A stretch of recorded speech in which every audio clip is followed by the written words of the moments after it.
মুক্তিযুদ্ধ পরবর্তী আওয়ামী লীগ সরকারের ব্যর্থতা, বাকশাল গঠন, রাজনীতির মাঠে শূন্যতা ও ৭৪-এর দুর্ভিক্ষ। জনমনে প্রশ্ন, কোন পথে যাচ্ছে দেশ?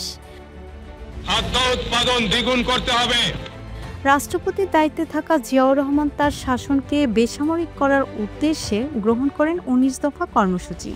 পরবর্তীতে ১৯৭৮-এর ১ সেপ্টেম্বর গঠন করেন বাংলাদেশের জাতীয়তাবাদী দল বিএনপি। বিভিন্ন সময় গণতান্ত্রিক আন্দোলন, ৯০ ও ২৪-এর মতো বড় দুইটি গণ অভ্যুত্থান পেরিয়ে ৪৭ বছরে দলটি একাধিকবার সরকার গঠন করলেও গত ১.৫ যুগ রাষ্ট্র ক্ষমতায় বাইরে। ক্ষমতার এমন উত্থান পতন দলের রাজনৈতিক দর্শনে কি কোনো পরিবর্তন এনেছে? প্রয়োজন হয়নি, কারণ মূল দর্শনটা যেটা আপনার বাংলাদেশি জাতীয়তাবাদ। দীর্ঘ ১.৫ যুগ ক্ষমতার বাইরে থেকেও নিজেদের রাজনৈতিক দর্শনে কোনো পরিবর্তন আনেননি দলটি। বড় কোনো ভাঙন ছাড়াই ৪ যুগ টিকে আছে দলটি।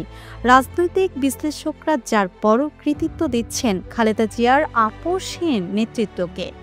আমরা সকলকেই বন্ধু হিসাবে দেখতে চাই, কিন্তু কেউ যদি আমাদের বন্ধুর বেশে প্রভু হতে চায়, সেটা আমরা কখনো মেনে নেব না, মানতে দিব না। বিএনপি মহাসচিব মির্জা ফখরুল ইসলাম আলমগীর বলেন, দলের রাজনৈতিক দর্শনে পরিবর্তন প্রয়োজন হয়নি, কারণ মূল দর্শন হলো বাংলাদেশ জাতীয়তাবাদ। তিনি আরও বলেন, বাংলাদেশি জাতীয়তাবাদকে লক্ষ্য করে অনড় অবস্থানে থাকবেন তারা। বাংলাদেশি জাতীয়তাবাদকে নিয়েই যদি যা কিছু হয়েছে করা হচ্ছে, তাকে কেন্দ্র করে করা হচ্ছে। সুতরাং এইখানে ওই প্রবলেমটা অ্যারাইজ করেনি যেখানে। তবে ১.৫ যুগ সরকারে না থেকেও বড় ধরনের কোনো ভাঙন ছাড়াই টিকে আছে দলটি।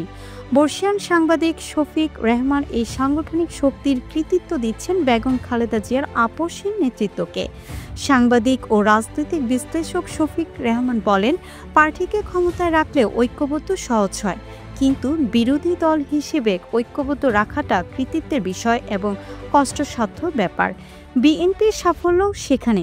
বিএনপিকে দুবার ভাঙার চেষ্টা করা হয়েছিল, কিন্তু সেটাও সম্ভব হয়নি। বিএনপি টিকে আছে ঐক্যবদ্ধ দল হিসেবে। এটা টিকে আছে কারণ খালেদা জিয়ার সংযমী ভাষা, মার্জিত ব্যবহার ও পরমত সহিংসতা। বহুদর্শী এই বিশ্লেষক জানান, বিএনপিকে দল হিসেবে টিকে থাকতে হলে ভিন্ন মতকে সহ্য করার ক্ষমতা অর্জন করতে হবে। শফিক রহমান বলেন, পরমত সহিংসতা, ভিন্ন মত সহিংসতা ক্ষমা করার দৃষ্টিভঙ্গি থাকতে হবে।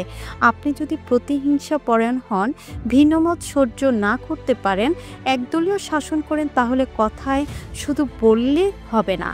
যে গণতন্ত্র চায়, উন্নয়ন চায়, কেবল ক্ষমতার পালাবদল নয়। বহুদলীয় গণতন্ত্র রক্ষায় বিএনপির অঙ্গীকারী। দলটিকে নিয়ে যেতে পারে অনন্য অবস্থানে।